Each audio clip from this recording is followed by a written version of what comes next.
大家好啊！今日早上我哋會由亞德萊德開車1個小時去遊覽一個海邊小鎮 Port Elliot， 然後我哋會去附近嘅維克多港遊覽。喺呢度午餐之後，我哋會繼續去麥邦加水庫嘅觀景台。參觀完觀景台之後，我哋會去安格佩林加河嘅出海口遊覽。之後我哋會去 Harlech Cove 保護公園嘅採石灘。參觀完採石灘之後，我哋就會揸車返去亞德萊德啦。早晨啊，各位！咁今日嘅天色呢就密雲啦，或者有少少雨添。咁我哋食完早餐之後呢就出發。經過大約1小時車程，我哋就到咗今日第一個參觀點 Port Elliot 艾略特港。呢度距離亞德萊德大約係80至90公里，距離 Victor Harbour 大約只有10至15分鐘車程，所以一般旅客都會將呢度同埋 Victor Harbour 連埋一齊去遊覽㗎。而艾略特港嘅小鎮係圍繞住馬蹄灣而發展嘅，佢有彎彎嘅沙灘、岩石海岸同埋歷史悠久嘅商店街，所以一直都係熱門嘅度假點嚟㗎。而鎮裏面仍然保留咗個舊嘅火車站㗎。咁啊，真係有火車行喎，原來。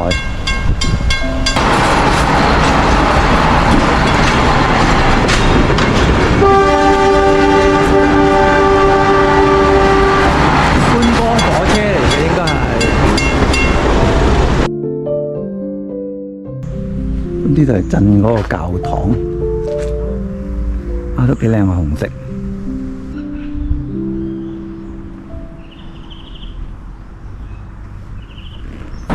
咁而家就出到呢個主街啦。而小鎮嘅主街 The Strand 保留咗唔少19世紀嘅餐廳、酒吧、獨立小店同埋古董店，非常之適合漫步逛街，感覺非常之悠閒啦。而喺主街上有一個必去嘅打卡點，佢就係一間被本地媒體同埋讀者評為最佳同埋最受歡迎嘅麵包店。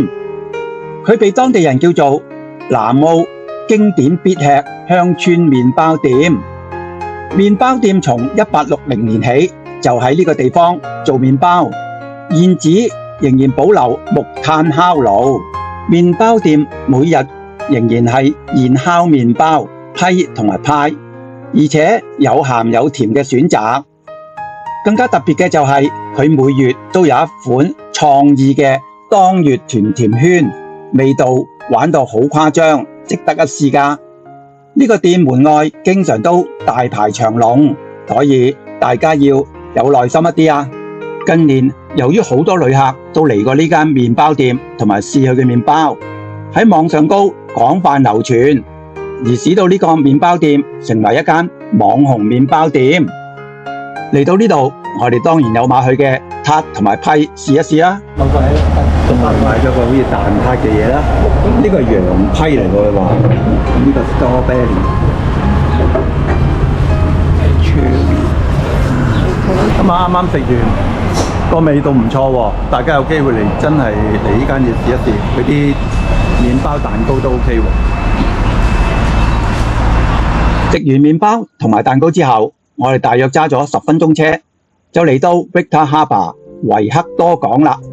喺呢度停車係唔使錢㗎，而且佢又劃咗位嘅，都非常之方便。而 Victor Harbour 最重要嘅旅遊標誌就係馬拉電車。而家大家見到嘅呢張圖片就係以往馬拉電車嗰個情況。馬拉電車源於1879年，當時興建咗一條木橋，連接咗對面嘅 Granite Island。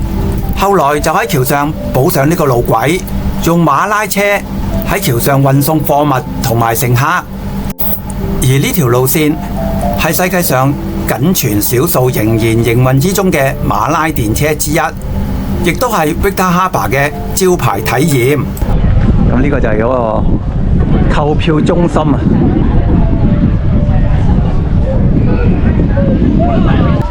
咁搭呢個咧就雙程就30，咁樣單程就20，咁樣成人就。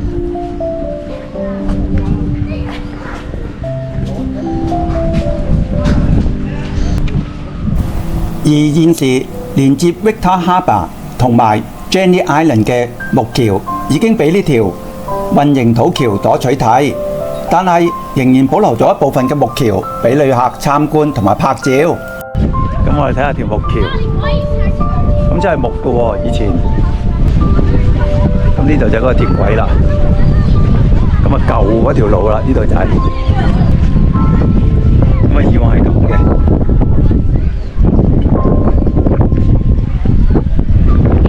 咁啊留返幾條樁喺度。咁對面就係嗰個島啦。咁呢邊咧就係新嘅橋啦。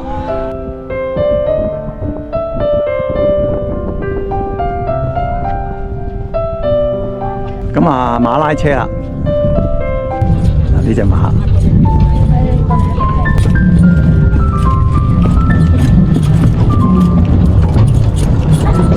哦，隻馬都好大隻。咁而家就呢啲雙重車啦。咁啊前邊嗰隻馬拉，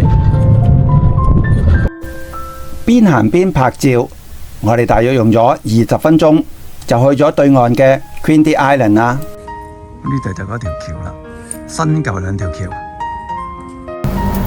Quinte Island 本身唔係一個好大嘅島，佢有海岸環島嘅步道，大約係2.8至3公里左右。行呢個步道大約需要1個小時左右。島上有火山岩、花崗岩呢啲奇石，亦都有海灣嘅高位景觀點。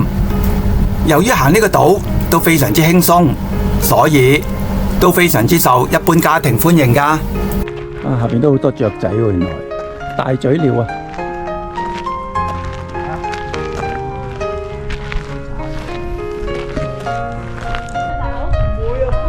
哇，呢棵松樹好得意啊！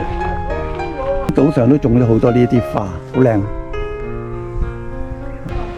好，呢度有一個點啦 ，test time。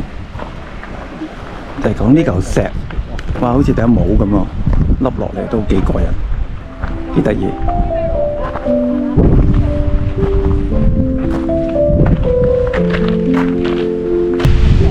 啲就係屋做數。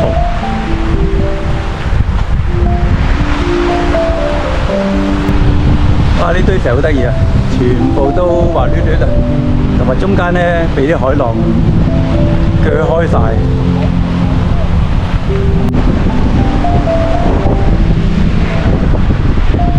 木棧道，咁喺呢個木棧道行就可以落返去嗰個碼頭嗰度啦。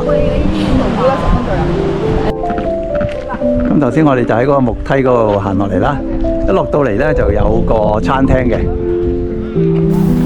呢度亦都係馬拉車喺島上高嘅終點站嚟㗎。咁個馬車佢就話40分鐘。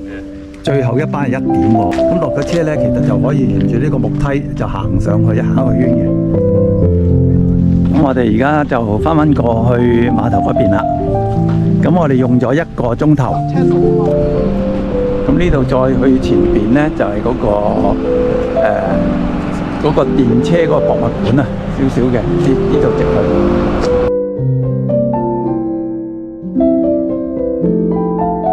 行完 Quinte Island 之後，我哋就經過條橋返去 Victor Harbour。我哋打算喺度遊覽一陣，同埋食我哋嘅中午飯。Victor Harbour 係位於亞德萊德南邊，大約係85公里，需要係大約1小時車程。小鎮係沿住 Encanterbrae 展開，有長沙灘、木碼頭、草地公園同埋小型遊樂設施。係一個好典型嘅海邊度假小鎮。咁呢度都好多鋪頭食嘢嘅喎。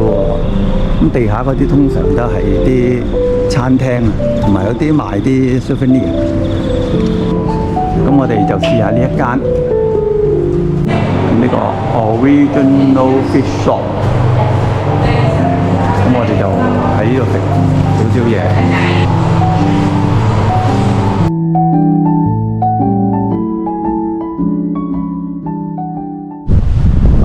我哋到咗呢個歐陸啦。咁呢個歐陸咧就望見個水塘，好靚喎！Maibonga 水庫係供應南亞德萊德同埋南部海岸而興建嘅水庫。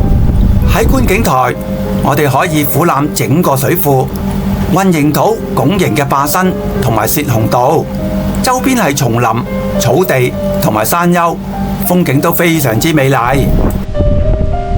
下邊望落去就個水塘，不過就秋天啊，冇乜水啦開始。如果有水咧，就喺呢度放水嘅。